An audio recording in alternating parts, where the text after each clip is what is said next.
Good morning, Valerie. Thank you very much Good for morning, joining me for this discussion, and thank you for taking the time. Thank you so much for the invitation. A great pleasure for me. At the start, let me ask you, how important are digital government services and also digital payments for the Ukraine public sector? So, to answer these questions, I probably have to make two steps back. Definitely, it's very important. I represent the Ministry of Digital Transformation of Ukraine, which is the newest ministry in Ukraine. We're only 3 years old. So when we started operating, we had a big vision, which we actually have for now. We want to build the most convenient digital state as possible, without corruption, without bureaucracy, and absolutely paperless. And in order to do this, we have created an ecosystem of digital projects, which is called DIA, which in Ukrainian means action. So basically, DIA has 5 different projects in it. The first one is the mobile application DIA, which is about digital documents in smartphone, most popular public services in smartphone, and also digital signature. We also have state portal DIA, where we have all of the services digitized, including fastest business registration in the world. So you can register your business only in 10 minutes on DIA. Then we have a DIA City, which is a special economic and tax regime for IT companies. DIA Digital Education, a separate national program on the development of digital literacy, because in order to build a digital state, citizens need to have at least basic digital literacy to use all of the benefits and services that state is creating for them. And also it's important to have digital literacy to be competitive on the market. And the last but not the least project of the DIA ecosystem is DIA Business, which is a project on the development of SMEs in Ukraine. So speaking about DIA application, which is our core product, we have more than 14 documents in DIA, including digital passports, which are total equivalent to paper plastic ones. But we also have other digital documents and other services, including payments. For example, using DIA, a citizen could pay fines or could pay taxes. And also we have a separate service, which is called e-support in Ukraine. So basically, people can just open a new bank account, a new card in a few clicks and receive payments from government. So it all started when COVID started, and it was important for us to motivate citizens to vaccinate, to have a vaccination. So every citizen who got vaccinated got the possibility to receive I would say financial motivation from the government. So people just opened a new card through DIA and received money that they could use for some specific categories, for example, for buying books, for theaters, and so on. So it was also important to support small and medium enterprises at the same time, both citizens and also small and medium enterprises who suffered a lot from pandemic. And later on, when the war started, on the 24th of February last year, basically having DIA, having all the infrastructure, it helped us a lot to launch a lot of new services, including, for example, the possibility to obtain a status of internally displaced person and also receive payments from the government. So basically, answering your question, of course, it's like super important. So, and I think that digital transformation now is just like a basic need for every government. Thank you very much. This is a very impressive journey that you have gone through, and you said this has happened only in 3 years. Maybe let us look back at the beginning of this journey. What were the objectives of the Ministry of Digital Transformation when it started thinking of DIA? What did it want to achieve? So that's an easy question for me, because you can ask any of my colleagues in the ministry, and everyone will tell you that we have like 4 main strategic goals: is to make 100% of public services available online, is to cover all the country with an access to the internet, to teach 6 million, at least 6 million of Ukrainian people with digital literacy, and to develop IT industry with some very specific indicators. And basically, to achieve all of these goals, DIA ecosystem was created. So as I've explained earlier, you can see that every project in ecosystem basically answers some concrete problem and helps us to achieve a very concrete goal. So application and state portal of services, it's about the first goal, to make 100% of services available online. Then to develop the IT industry, we have a DIA City, which is a special economic and tax regime. And by the way, we have launched this project 2 weeks before the Russian invasion to Ukraine started. And for now, we have more than 400 residents in DIA City, including some very big companies like Visa, for example, or Revolut and others. For digital literacy, we have DIA Digital Education. So basically, like all of the goals are covered with existing projects. And of course, DIA ecosystem, it's not only one thing that we are working on. We have lots of other directions in the ministry, like cryptocurrencies, the development of startups, cybersecurity. Now, especially during the wartime, we have a new direction, which is about military tech. It's so important for us. We are working to achieve victory in this war as fast as possible. So lots of different directions. And also it's important not to forget that we have a very special organizational structure in our government. So we have a separate position, which is called CDTO, Chief Digital Transformation Officer. So this position basically operates on the level of deputy minister or deputy governor. So in every ministry, in every agency, or in every regional council, we have a separate person on the position of CDTO with his team, who is responsible for digitizing a concrete sphere or concrete region. And that's why our minister has the status of Vice Prime Minister, because in this way, he has a possibility to coordinate all of the activities in digital transformation. And that helps us, to be agile, flexible, and move fast, and, to move simultaneously in different directions. Thank you for explaining this. I think it definitely helps you replicate the efforts from the central level to the countryside in a faster way. Can you maybe tell us what has been the impact that DIA has had on the Ukraine economy, on the businesses in the country, large and small, on the business development? Have you seen any impact? We would be very interested to hear. Well, absolutely. That's a great question. So first of all, it's important to mention that we believe that it should be less government in the life of every Ukrainian citizen. And that is exactly what we are trying to achieve with DIA. By the way, DIA has now more than 18.6 million of Ukrainian users.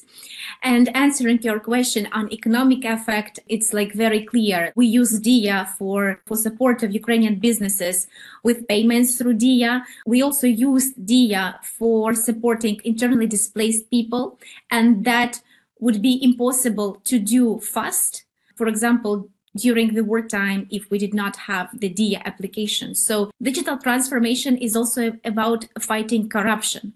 So we usually try to count the cumulative effect of digital transformation to anti-corruption. And we have like these figures.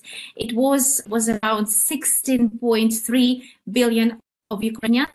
And in 22, it was around 48 billion Ukrainian hryvnias, which is equivalent to 1.25 billion US dollars. Digital transformation, which was also brought by DIA to Ukraine, helps Ukraine to optimize and to fight the corruption, which is a great economic effect to the country. This is great. I'm interested in something else. You mentioned that in the course of 3 years only, you managed to bring the number of individuals and businesses using DIA to 18.6 million, which is a number that a lot of governments and countries would probably envy given the short period of time. How did the Ministry of Digital Transformation support the digital literacy of individuals? How did you manage to sign up and convince so many persons to use the government digital services in such a short period of time? Well, first of all, I would say that it's all about digital culture. So it's important to explain people how digital can have positive impact on their lives. And these are like two different questions. If we are speaking about digital literacy, we started with the first Ukrainian national research to understand, where we are now standing, what is the level. And we did this research in 2019, and we've got the understanding that around 53% of Ukrainians have digital skills lower than basic level, which is a pretty big indicator. So we understand that there is a lot of work to be done in future. So right after that, we have developed the DIA Digital Education Project, which is national educational platform, absolutely free for everyone. The main idea of which is to basically use edutainment series in micro-learning format with stop lessons. We now have 1.5 million of registrations on our DIA digital education platform. We have more than 90 different series on different topics, including basic digital literacy, digital finance for beginners, digital finance for advanced, cryptocurrencies, AI, new digital professions, but we also have some basic courses, for people of elegant age, for example. This is the first part of the project. The second part is the network of offline hubs. So we are using libraries, schools, and private sector where there is an infrastructure, so where are gadgets and good internet connection. So people who do not have, who still do not have, for example, gadgets at home, they can come and use our platform to learn more. So we have a separate project with libraries. We teach librarians how to be facilitators for people of elegant age, and then basically they help us make people fall in love with digital literacy and digital transformation through this project. Now, this is a new stage of the development of the digital education. We plan to launch a new version of the portal this year. It will be absolutely new, and probably it will be one of the best educational platforms in the world. I will not be shy at this point, because we plan to have separate sections on this. So we plan to have a lifelong learning section with a possibility for a user to create its own individual series by basically using different algorithms. Then it will be a separate section on reskilling, upskilling, and employment with personality tests, quizzes, with interactive simulators, certificates, and possibility to apply for a job. Because now, because of the war, we have challenge with employment. A lot of people lost their jobs, lost their businesses. They had to relocate, and basically they have start everything from scratch. So this section will help have a great, I hope, social and economic impact for Ukraine. You spoke at the beginning of our discussion about the different services that DIA is offering. Both regular services and the ones that you have developed to respond to the war situation in the country. Which of all the services is the biggest achievement in your perspective? What are you most proud of? I would say that we are basically proud of DIA and all of the products, all of the services that are now available. There's a great history behind every service that is now available in DIA. I would say that when the war started, we had really to rethink a lot our strategy for 22, and we had to shift our work, because we usually have a great event, which is DIA Summit. It happens in the beginning of every year. It's usually January or February, and we had this DIA Summit in February of 22, 2 weeks right before the war started. And we have presented a great plan of new services for 2022. And then when the war started, we had to change everything. We saw lots of problems, lots of challenges, of course, and we had to react. And of course, there were like lots of things. So during last year, we've launched lots of different services in DIA. So I've mentioned about IDPs and support to IDPs, like social assistance, then a possibility to buy war bonds also in DIA application, then a possibility to register the damaged property, because there are lots of damaged property because of Russian rockets. Now citizens, Ukrainian citizens, can use DIA to inform us about this. Then we have launched a special chat bot with authorizations through DIA, which helps our armed forces to receive information from Ukrainian citizens on the dislocation of Russian troops. We have launched DIA TV and DIA radio, so people could watch or listen to the content, to the news, what is happening right now, while, for example, being in a shelter during air alert. So all of these services are now available in DIA, and we have developed these services during last year. It was around 20 services that were developed last year. And we also have lots of other directions. For example, connectivity. We worked with SpaceX, with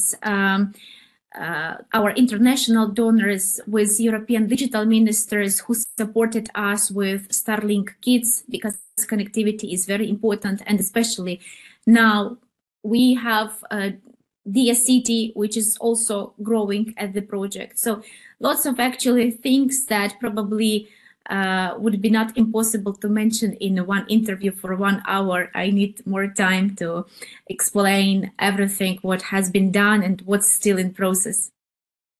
Looking into 2023 and maybe the years after, what is the plan for DIA? What are the new services that you would like to offer to citizens and businesses? So DIA will include all of other, I would say, directions like education, like business, government, and so on, in one application. So basically, we are trying to achieve our biggest goal, to make less government in the life of every citizen, individual, or business, by having only DIA application. So our main focus is developing DIA application, transforming it into super app. And also we already have some great interest from other governments and countries to use our experience, to foster the processes of digital transformation in other countries. We are enormously proud that Estonia, the most digital country in Europe, and I would say even our mentor, because we learned a lot from Estonia from the beginning. Actually, Estonia now is using DIA code base and our UX UI design to develop their own application, which is called MRIC. Estonian CIO Lukas Ilves presented MRIC during Davos, during the World Economic Forum in Davos in January, and we now see this interest coming from different countries, not only for DIA application, but mostly for DIA because it's the core product, but also for education, for business. Now lots of governments have the same challenges like e-gov, cybersecurity, AI, digital literacy, and others. And there are already some great products in the world that can be shared. So you don't need to create a bicycle when you already have a bicycle. You just have to upgrade it, or adapt it, I would say, to your situation in the country. So we basically see that Ukraine now has a lot of products which we can really share with the world. Top-notch GovTech solutions which can change the life of the citizens of every country for better. And I would say that, summarizing top 3 priorities, number 1 is our victory against Russia, because we are doing everything we are doing for our victory.